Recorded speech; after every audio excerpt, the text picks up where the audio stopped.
Hey, what's up? This is Little RTV, no? Nakikita niyo itong gamit ko, itong hinahawakan ko. Siyempre, alam niyo naman si Iron Man.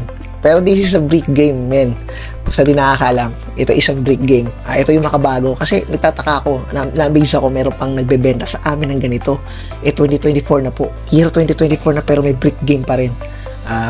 Nakalagay nga dito is mini game, no? So, kung mapapansin nyo guys, diba? Mga batang 90s lang nakaka-relate dito kung alam nyo itong brick game na tinutukoy ko. Ito yung kinahumalingan ng 90s men, kasikatan. Pero naggaling to sa bansang China nung araw. 80s yata to, sa pagkakalam. Pero nung 90s, nadala sa Pilipinas to. Itong history na to. Men, grabe pumatok to sa Pilipinas. Naalala ko pa nga nung pag inutusan kami ng nanay namin, ng mga kabataan namin nung araw. Ako nung grade 1, grade 2, hindi na kami sumusunod pag naka-brick game. Mas naalala ko pa, pag-iisa lang yung break game dati, naghihiraman kami, magtutropa, yung magkakaibigan. Pag natalo ka, palit, pila-pila kayo.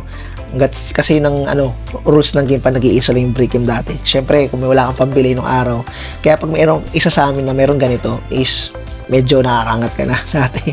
So, marami na humaling dito. So, kayo, naalala nyo po ba itong break game na to? Nakakamiss man, may mga laro dito, mga Battle City, mga puzzle. Napakabilis ng panahon ngayon. Ngayon, uso na ngayon cellphone. Siyempre sa mga new generation. Sa anak ko nga pinalaro ko to eh. Gusto kong ipalala sa anak ko na naglalaro kami ng dati. Ito lang noon, masaya kami, hindi pa usong cellphone. Diba? So, yung anak kong 6 years old pala. 6 years old na anak ko and naglalaro. Kung makikita nyo yung video na nag-play, diba? Nakaka-amaze.